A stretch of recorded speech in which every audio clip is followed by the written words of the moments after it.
स्वागत है आपका नेक्स्ट आईएएस की इस खास पेशकश न्यूज एंड व्यूज में। ओडिशा के बालासोर में हुए ट्रेन एक्सीडेंट के बाद रेलवे सिक्योरिटी के सवाल फिर उठने लगे हैं। बताया जा रहा है कि सेक्शन की ट्रेनों में एंटी कोलिजन सिस्टम यानी कवच सिस्टम नहीं था, जो ट्रेनों को आपस में टकराने से रोकता है। इस कवच को पहले traffic collision avoidance system TCAS कहा जाता था।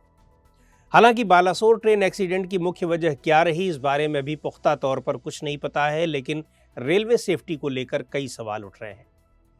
न्यूज एंड व्यूज के आज के इस एपिसोड में हम इसी इशू पर चर्चा करेंगे। इस हादसे के बाद CAG की एक रिपोर्ट की भी काफी चर्चा हो रही है।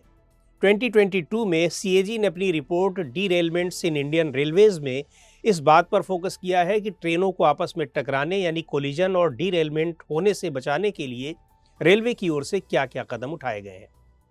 CAG रिपोर्ट में ऑडिटर्स ने पाया कि अलग अलग कारणों से ट्रैक रिकॉर्डिंग कार्स से होने वाले इंस्पेक्शंस में 30 से 100% की कमी पाई गई है। रेलवे के 16 जोन्स में डीरेलमेंट एक्सीडेंट्स की 1129 इंक्वायरी रिपोर्ट्स की एनालिसिस में पाया गया कि ऐसे एक्सीडेंट्स के लिए 24 अलग अलग फैक्टर्स रिस्पॉन्सिबल थे। इन एक्सीडेंट्स की वजह से रेलवे को 32.96 करोड़ रुपए का नुकसान हुआ। डीरेलमेंट की वजह से होने वाले 422 एक्सीडेंट्स इंजीनियरिंग डिपार्टमेंट से जुड़े थे, जिनमें 171 मामले मेंटेनेंस ऑफ ट्रैक से, 156 मामले ट्रैक डेविएशन से जुड़े थे। मैकेनिकल डिपार्टमेंट से जुड़े एक्सीडेंट के 182 मामले थे, जिनमें 154 लोको पायलट से रिलेटेड थे।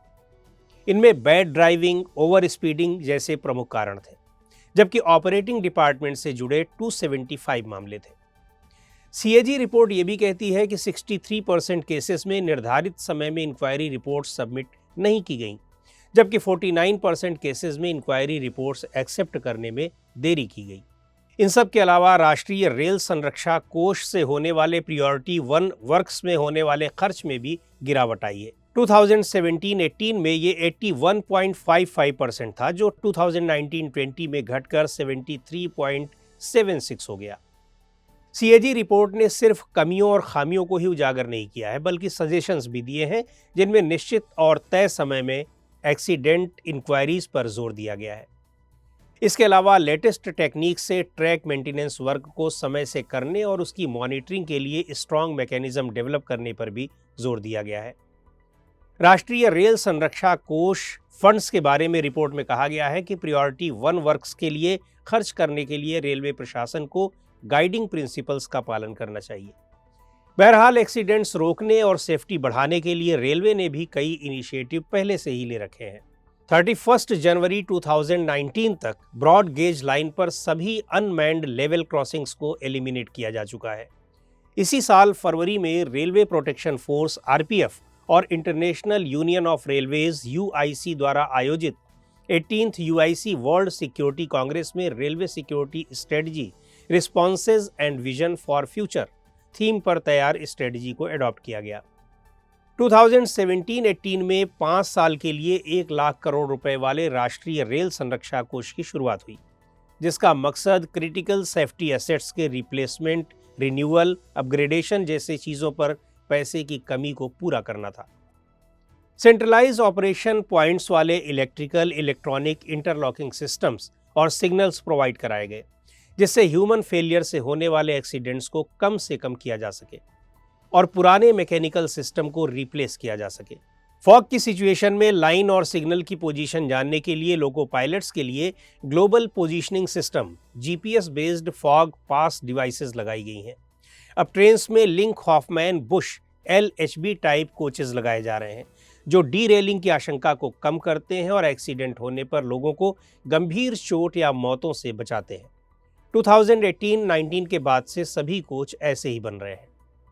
23 मार्च 2022 को रेल मंत्रालय ने कवच नाम से एक Indian technology based automatic train protection system को डेवलप किया है, जिसे research, design and standards organisation RDSO ने इंडियन इंडस्ट्री से मिलकर बनाया है। यह रेड सिग्नल होने पर ट्रेन में अपने आप ब्रेक लगा देता है, भले ही ट्रेन का ड्राइवर ऐसा न कर पाए। इसके अलावा यदि 2 लोकोमोटिव्स में कवच लगा हुआ है तो ये उन दोनों की आमने सामने की कोलिजन को भी रोकता है। इमरजेंसी की स्थिति में ये SOS मैसेजेस भी भेजता है। कवच का एक additional feature network monitor system के जरिए ट्रेनों की सेंट्रलाइज्ड लाइव मॉनिटरिंग करना भी है। SIL 4 सर्टिफाइड टेक्नोलॉजी से युक्त कवच काफ़ी सस्ता है और इसमें प्रोबेबिलिटी ऑफ एरर 10,000 साल में सिर्फ 1 मानी गई है, यानी कह सकते हैं कि गलती की आशंका न के बराबर है। जानते हैं कि ये कवच काम कैसे करते हैं। केबिन के अंदर इंस्ट्रूमेंट पैनल पर लोको पायलट बाहर देखे बिना ही अगले सिग्नल की पोजीशन जान लेता है और इसके साथ ही स्पीड को कंट्रोल कर लिया जाता है। यदि रेड सिग्नल पार हो जाए और 2 ट्रेनें आमने सामने या एक दूसरे के पीछे आ जाएं, तो इसका इमरजेंसी सिस्टम अपने आप ब्रेक लगा देता है। कवच लगी ट्रेनें जब लेवल क्रॉसिंग के पास पहुंचती हैं तो हूटर ऑटोमेटिक एक्टिवेट हो जाता है। लो विजिबिलिटी की सिचुएशन में भी ये ऐसे ही काम करता है।